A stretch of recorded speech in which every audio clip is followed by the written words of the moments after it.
Assalamualaikum warahmatullahi wabarakatuh. Saya Muhammad Izzat Haziq bin Muhammad Mogut akan menceritakan sedikit sebanyak mengenai sejarah perluasan kuasa British dan reaksi penduduk tempatan terhadap perluasan kuasa yang diamalkan oleh British. Jadi sebelum saya menceritakan secara lebih lanjut mengenai perluasan kuasa British ini, kita perlulah tahu mengapa dan apakah faktor-faktor British menjalankan perluasan kuasa di tanah Melayu. Pertama sekali, tanah Melayu ini ialah kawasan yang strategik dan merupakan laluan perdagangan antara timur dan barat. Jadi, apabila British dapat menguasai tanah Melayu ini, British dapat menguasai laluan perdagangan antara timur dan barat, khususnya antara China dan India. Mereka akan dapat memperolehi hasil yang banyak dengan menguasai perdagangan di tanah Melayu ini. Sebelum saya bercerita lebih lanjut mengenai perluasan kuasa British di tanah Melayu, saya ingin sedikit sebanyak untuk berkongsi apakah lagi kuasa asing yang telah datang dan kuasai tanah Melayu. Pertama, kita ada Portugis. Selepas Portugis, tanah Melayu diduduki lagi oleh Belanda. Selepas Belanda, British dan juga Jepun. Faktor perluasan kuasa ataupun campur tangan British di tanah Melayu terbahagi pada tiga, iaitu politik, ekonomi dan sosial. Jadi saya akan menjelaskan sedikit sebanyak mengenai faktor dari segi ekonomi, faktor kedatangan British ke tanah Melayu. Pada mulanya, ciptaan baru yang dihasilkan oleh masyarakat British memerlukan kuantiti biji timah yang banyak. Jadi, selepas itu pada abad ke-16 dan pada abad ke-17, kerajaan British melaksanakan dasar imperialisme. Apa itu dasar imperialisme? Dasar imperialisme ialah dasar penjajahan dan selepas itu British, Perancis, Spanyol dan kuasa-kuasa barat yang lain berlumba-lumba untuk melaksanakan dasar imperialisme ini bagi menambah sumber ekonomi dan hasil ekonomi mereka. Jadi mengapa British datang ke tanah Melayu? Hal ini kerana tanah Melayu merupakan tanah yang subur dan banyak mengandungi timah. Jadi faktor utama dari segi ekonomi ialah British ingin menguasai skala punca ekonomi di rantau Melayu ini dan mereka ingin mengeksploitasi hasil bumi khususnya timah bagi tujuan pelaburan dan tujuan revolusi dan tujuan untuk meneruskan revolusi industri.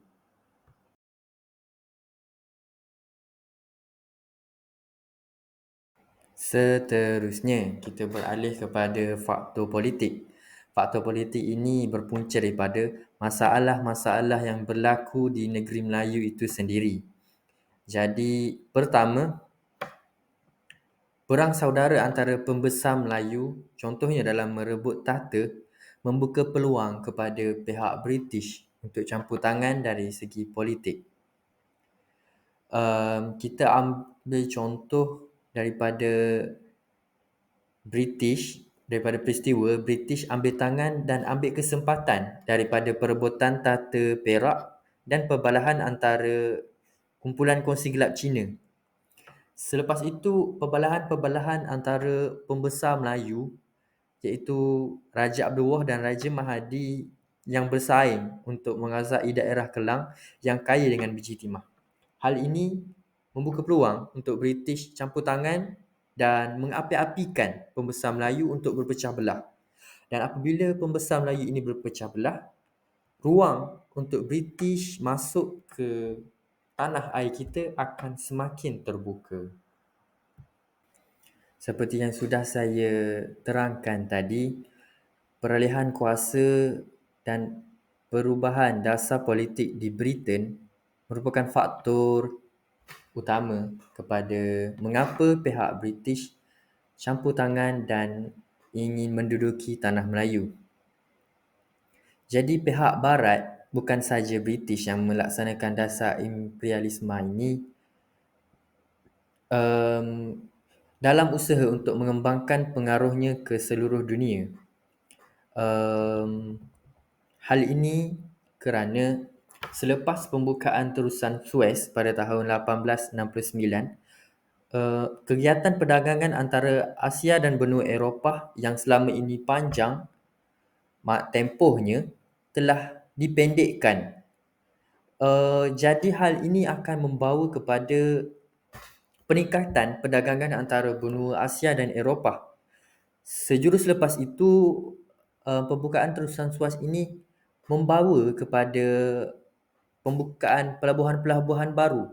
Contohnya pelabuhan di Singapura pada tahun 1870. Oleh itu, pelabuhan Singapura telah dibuka menjadi pelabuhan antarabangsa. Kita beralih pula kepada faktor sosial. Jadi British secara khususnya dan kuasa barat secara amnya ingin mengembangkan dan menyebarkan agama Kristian di Asia Tenggara. Dan kesannya kita boleh lihat seperti di Filipina, iaitu majoriti penduduk Filipina menganut agama Kristian. Hal ini bertepatan dengan konsep 3G, iaitu Gold, Gospel dan Glory yang diamalkan oleh kuasa barat, khususnya British. Jadi penentangan masyarakat tanah Melayu khususnya kepada pendudukan British ataupun penjajahan British di tanah Melayu ini terbahagi kepada dua, iaitu pada peringkat awal dan pada peringkat keseluruhan. Pada peringkat awal, masyarakat tempatan menentang secara terang-terangan dan dianggap radikal oleh pihak British. Hal ini kerana pada peringkat awal ini, masyarakat menggunakan penentangan bersenjata dan melibatkan pertumpahan darah antara pihak British. Manakala pada peringkat keseluruhan pula melibatkan isu dan media-media tertentu. Saya akan mengulas tentang penentangan masyarakat di Nanning. Jadi penentangan ini bermula daripada perjanjian Inggeris-Belanda pada tahun 1824 pada 17 Mac. Jadi dalam isi kandungan perjanjian ini tidak mendakwa bahawa Nanning ialah wilayah daripada Melaka. Namun pihak British, secara khususnya Governor Fullerton, berpendapat bahawa Nanning ini merupakan wilayah daripada Melaka.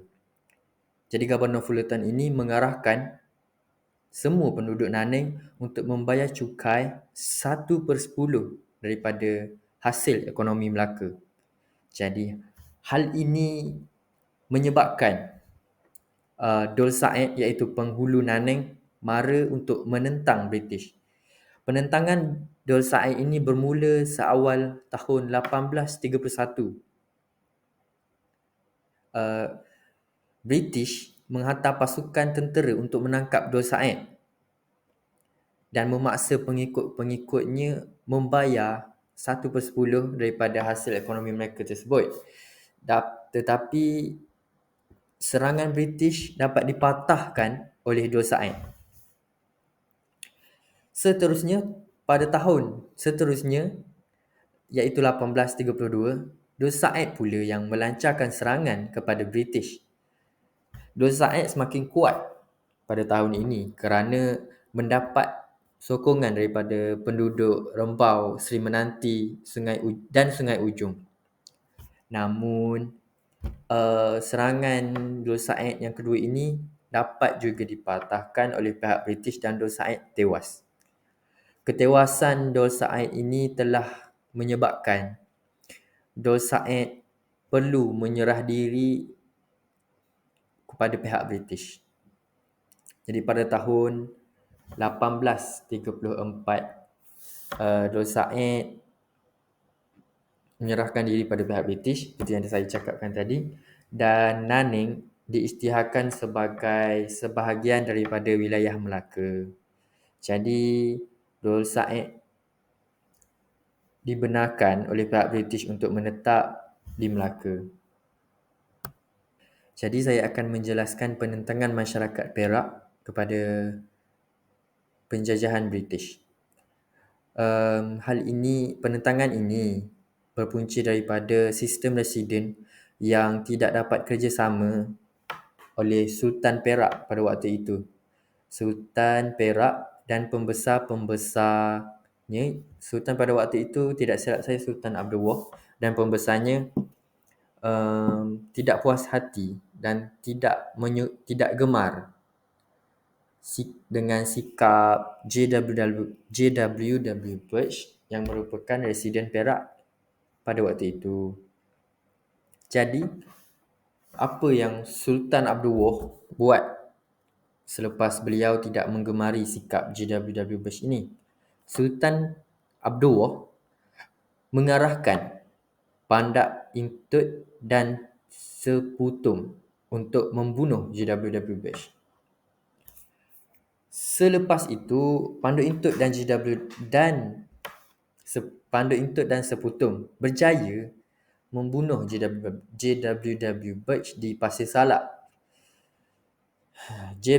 Birch ditemukan mati pada tahun 1875 pada tarikh 12 November. Jadi terdapat beberapa punca mengapa Birch tidak begitu digemari oleh Sultan Abdul Wahab. Yang pertama, kerajaan British menggunakan Birch untuk memaksa Sultan Abdul Wahab menandatangani surat penyerahan kuasa kepada kerajaan British. Selepas itu, bukan sahaja memaksa Sultan Abdul Wahab, JWW Birch juga bersikap sangat kasar dengan masyarakat tempatan apabila beliau pernah membakar rumah dua orang pembesar Perak, iaitu Raja Ngah Ibrahim dan Tengku Paling Besar yang berkuasa memungut cukai. JWW Birch juga campur tangan dalam adat istiadat Melayu. Contohnya dalam adat istiadat hamba, tidak silap saya. Jadi selepas banyak membuat masalah kepada masyarakat, JWW Birch ini menambah lagi kemarahan Sultan Abdul Wahab apabila kerajaan British menyekat hak pembesar-pembesar Melayu untuk memungut cukai, dan hak ini sudah diamalkan berkurun lama oleh pembesar-pembesar Melayu. Seterusnya kita beralih kepada penentangan di Pahang. Sebelum itu, saya akan memperkenalkan watak-watak penting kepada penentangan kuasa British di Pahang ini. Watak yang pertama ialah J.P. Roger yang merupakan residen British yang pertama di Pahang yang dilantik pada tahun 1888 pada bulan Oktober. Jadi pelantikan J.P. Roger ini mendapat tentangan yang hebat daripada tiga tokoh masyarakat tempatan, iaitu Tok Gajah, Mak Kilau dan Datuk Bahaman. Saya akan menceritakan tentang faktor-faktor penentangan masyarakat ataupun reaksi masyarakat di Pahang kepada pihak British. Jadi, faktor utama ataupun faktor pertama ialah kehilangan kuasa raja dan keistimewaan pembesar di Pahang. Hal ini berlaku apabila pihak British memperkenalkan Undang-Undang Tanah. Selepas Undang-Undang Tanah ini diperkenalkan, kebebasan pembesar Melayu disekat. Selain itu, sistem kerah dan hamba abdi juga dihapuskan. dan pembesar-pembesar Melayu tidak lagi boleh menghakimi jenayah dan menghakimi kes-kes jenayah dan undang-undang sivil. Selepas itu ataupun selain itu, ketidakpuasan hati Sultan Ahmad, Datuk Bahaman dan Tok Gajah. Jadi mengapa tiga figura ini tidak puas hati kepada pihak British? Pertama, Sultan Ahmad tidak puas hati kepada pihak British kerana pihak British memaksa baginda untuk menandatangani surat penyerahan kuasa kepada Tengku Mahmud. Jadi Tengku Mahmud ini merupakan kerabat diraja yang digemari oleh British. Selepas itu, British juga enggan untuk menambah allowance kepada Datuk Bahaman. Selain Datuk Bahaman juga, British juga menghiraukan rayuan Tok Gajah untuk menambah allowance. Jadi rakyat juga tidak puas hati kepada pihak British ini. Antara penyebab utamanya ialah sistem lesen dan sistem permit yang telah diperkenalkan oleh pihak British. Rakyat juga dilarang untuk memakai keris yang selama ini merupakan pakaian harian rakyat Pahang, bukan saja Pahang, rakyat di Tanah Melayu pada waktu itu. Jadi hal ini mengundang marah rakyat kepada pihak British. Kemarahan rakyat kepada pihak British ditambahkan lagi apabila pihak British memperkenalkan cukai tanah dan sistem kerah bagi projek tempatan dan melibatkan rakyat tempatan ataupun masyarakat tempatan. Jadi sesiapa yang tidak menghadiri sistem kerah ini ataupun tidak melibatkan diri pada sistem kerah ini akan dikenakan denda ataupun boleh dipenjara. Penjara selama 3 bulan yang melanggar arahan sistem kerah ini. Rasa tidak puas hati masyarakat Pahang mengundang kepada pemberontakan pada bulan Disember tahun 1891. Pemberontakan ini diketuai oleh Datuk Bahaman, Mak Kilau dan Tok Gajah dan disertai oleh 700 masyarakat. 700 pengikut, maafkan saya.